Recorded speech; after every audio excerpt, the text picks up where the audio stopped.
Jay Houshmandzadeh is back. Let's move to Kyler Murray, who announced he's entering the NFL draft this week, which got people dredging up some comments about Murray from Cardinals head coach Cliff Kingsbury, who said last fall he'd draft Murray if he had the top pick.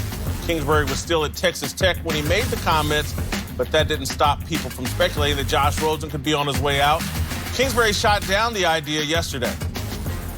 Yeah, no doubt. Our feelings towards Josh haven't waned or changed or anything. I get we have the first pick, and so there's going to be a million scenarios over the next 3 months they're going to come up. But no, Josh is our guy, and Kyler's a tremendous player, and I said that was being very complimentary before we played an opponent. And I understand the soundbite, but like I said, there'll be a ton of scenarios that come up before we get to the draft.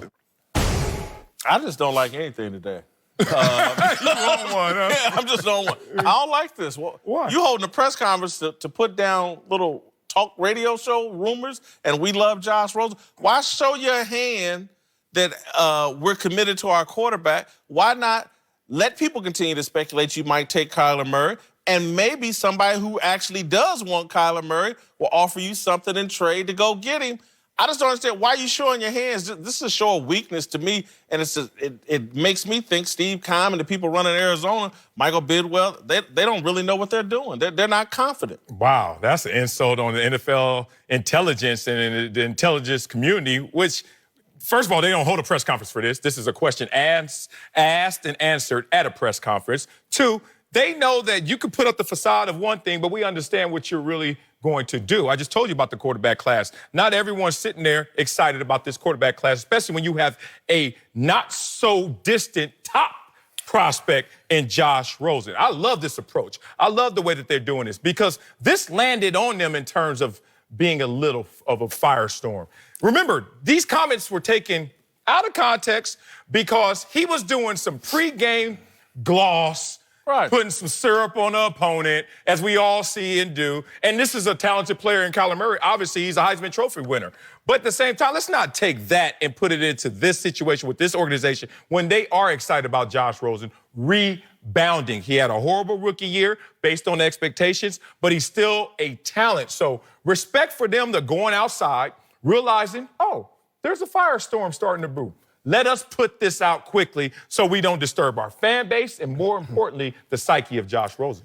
Hey, never in a million years did Cliff Kingsbury think, Texas Tech is going to fire me. I'll go to USC, and now I'll get the #1 pick after I said I would draft him #1.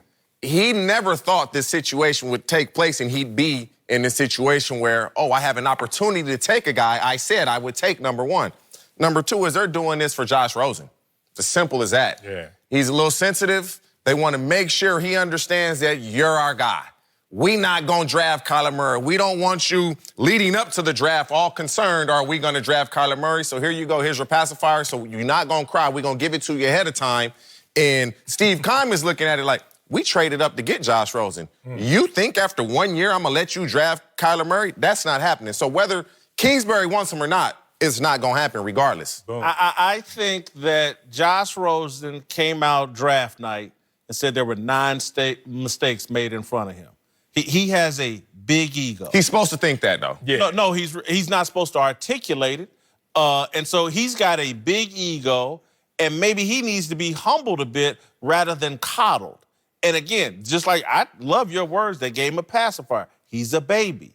And maybe they need to quit babying him and put some heat on him, and maybe they'll get better production. I think it takes fire. Do they want to put heat? Do they want to put heat on a second-year quarterback? I mean, he hasn't been in the league long enough. He put heat on himself when he comes out. 9 mistakes were made. But you got to think. You think about the media is guilty of this, and I'm part of the media now. Do we elevate the quarterback so much?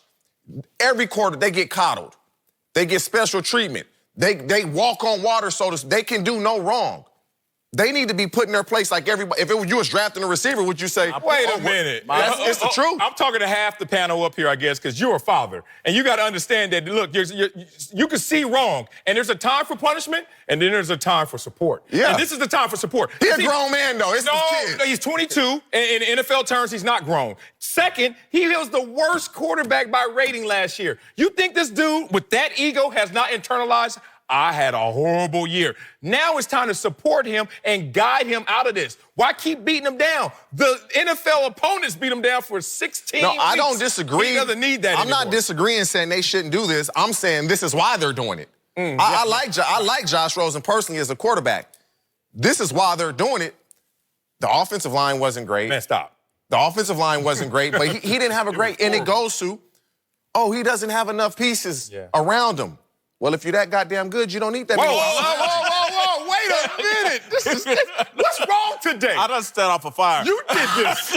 What'd you eat this morning and what'd you drink? No, but is it not true when a quarterback doesn't play well, he doesn't have enough help, and when he plays well, it's all him. It's not the help around him. Yeah, hey, man. And so are the breaks. Look, every quarterback gets coddled. I don't have a problem with it, but when it happens, just say this is what we're doing. He's sensitive. We're going to coddle him. It happens with all the quarterbacks. I'm old school. Josh Rosen needs to be put over somebody's lap. Hey, this is going to hurt you a little more. It's going to hurt me more than it hurts you. It needs to be the 17th whooping, huh? He got 16 already. You need 17. No, I don't think he's got any. I don't think he's got any. He won some games. He ain't take 16, huh? His performance. I'm not look, and I don't like this about narrative.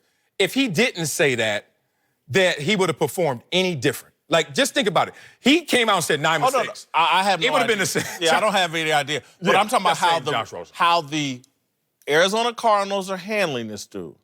I wouldn't spoil and pamper and coddle a guy like Josh Rosen.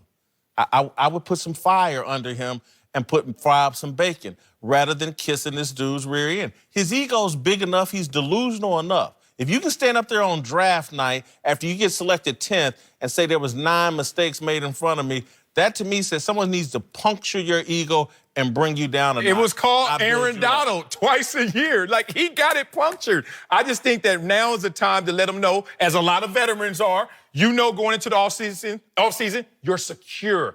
Why this young player can't know he's secure and it's time to grow and grow up? It's a performance league, and if you don't play this year, they'll get a new quarterback next year. Coming up, that's real. Another star's jersey just went up in smoke, but is it time for